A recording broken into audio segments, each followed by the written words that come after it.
Return! Pick on someone your own size!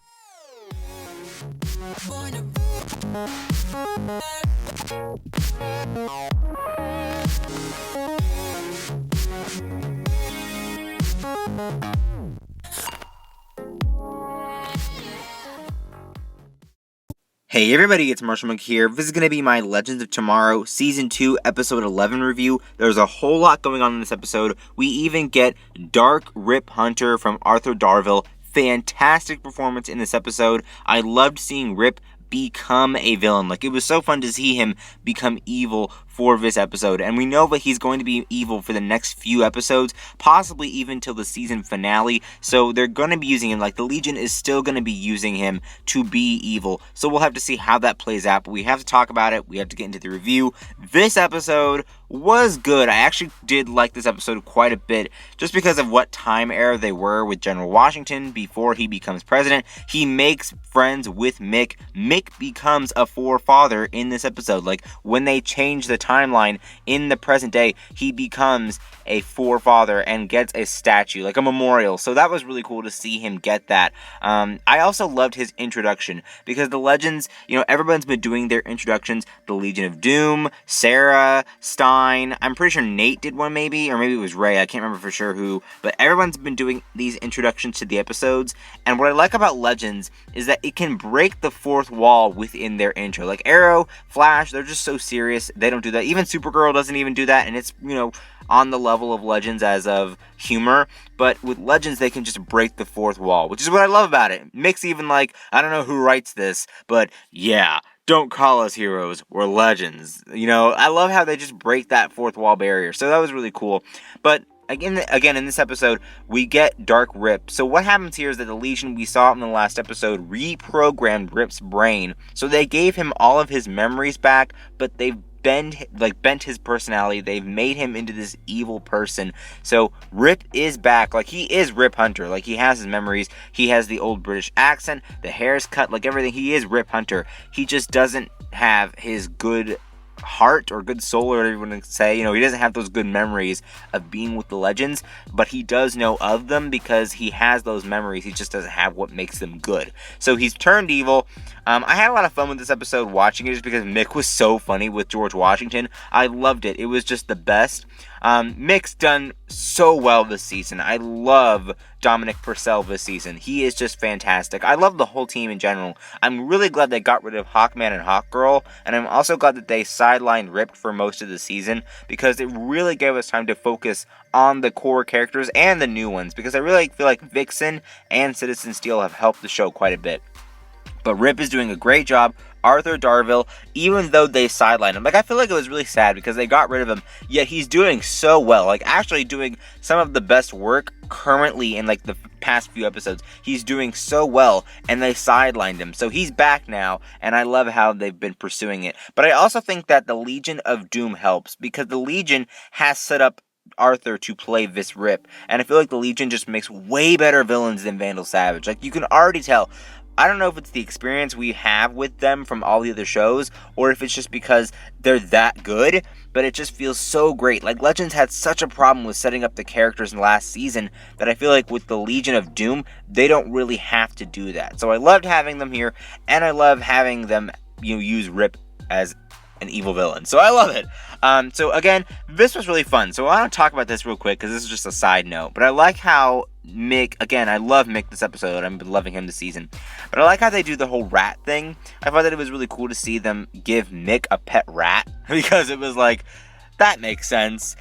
In the episode, Ray tells Mick that because of eating all these crumbs, there's a rat in the time ship. He finds the rat when he's shrunk down to miniature size, and then later on gives it to Mick.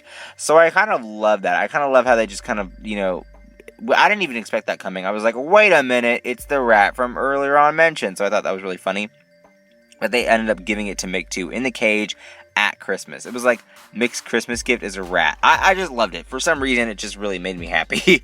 I also liked this. So Nate and Amaya, they got together. They full on got together with each other in this tent. So the reason why I like this is because they're not going to be in any relationship, which just makes it so much better. Because it's hey, we can do all this sneaking around. We can be together in this kind of situation, and yet we don't have to date. I do like how he gave her the ruby slippers from Wizard of Oz. She never got to finish the movie. She explained that in the episode. So I like how he's still thoughtful. Like, he's not just trying to get with her. Like, he's not trying to do that and take advantage of her. He really does have feelings for her, you can tell, but he's still being a total guy about it. So it's like super cool, like a total dude about it, like a total bro. So it's so cool that she says, hey, we're not going to get in this relationship, yet they still kind of are. So it's kind of telling you, hey, this relationship can happen in the future. We're just sidelining it. Rip on the time ship was super creepy. I thought it was like, wait a minute, this is just getting so like weird. I didn't like how they were playing cat and mouse with it though, because it felt like they were dragging on the whole Jack storyline. I did like by the end how he just got really dark and wanted to kill Rip for what happened to Sara, and we'll talk about that in a second. But I feel like they were dragging it out a little too long. So maybe if they would have came up with some different ways to write it, it would have came out a little better. By the time they were outside, like by the time Rip was leaving and Jax had the gun, Sara was awake, it made it much better. But the time that she was unconscious wasn't exactly smooth sailing. Like, there were still bumps in the road. It was kind of dragging. So I would like to see them tighten up some of the storylines in the future if they're going to do things like that. But anyway, with Sara, I kind of feel like they kind of like cheated out of this because she was like completely dead. Like, she was like her. I don't know what Rip did for sure, but it sounded like he snapped her neck completely. I don't understand how they can bring her back. Like, they didn't really explain the science behind it.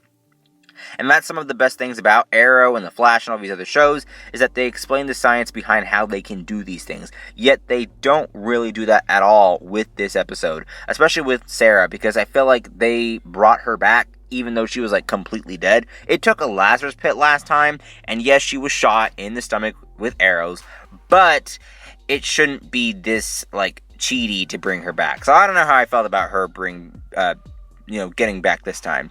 But anyway, again, loved the chemistry between General Washington and Mick, and I think that Mick should have more of these moments. Like, I love when they go back in time and meet these famous, meet these famous people in history, and I like how they interact with them, but I think Mick has the best interactions. I think Mick, by far, is like the funniest character on the show right now, so it's so great seeing him do these crazy things with these crazy characters. I also like how they explain how it can change in history. Like, they really are making these weird changes in history. He has a memorial statue now. So I like how they're doing that, and I really do like that that's the humor that the show brings. Time travel humor. It's great. So Rip, I do think that they will make him eventually good. I don't think they'll hold off till season 3. And they are confirmed for a season 3. But I do think they will make him good again before the season's over. He actually, we thought for sure that he was going to think about not killing Sara. He ends up just doing it anyway, but there is still good. Like, I feel like there's still good in there. It's probably going to take them a little while longer to get it, but it will happen. I can tell that it's going to, happen eventually. So I like how they've done that. And this part was one of my favorites. So the final scenes of the episode was when they were celebrating, the Legends were celebrating Christmas on the time ship. It was so great. It was like so heartwarming to see that, hey, the Legion may be like super awesome like villains, and they may have the spear and they may control Rip at this point, but we have family and we celebrate because we saved history and America. So I love that they focused on the good. It was fantastic to see them do Christmas, because I don't think they've ever done that before. Weird how they're doing Christmas so late in the year, like in 2017, like in real life, while we're watching it. It's weird. But what do you guys think about the Legion? So what's going to happen is that they're probably going to touch on the subject of the Black Flash. Maybe. Who knows for sure if they're going to talk about that again. But the Legion are going to be back in next week's episode. They're going to Camelot. I think it's the Camelot 3000 storyline from the comics. I'm not for sure on that, but I think that's what they're doing. So we'll have to see how that turns out. I am interested to see where they take the Camelot story, because it looks pretty cool in the promo. So I'm excited.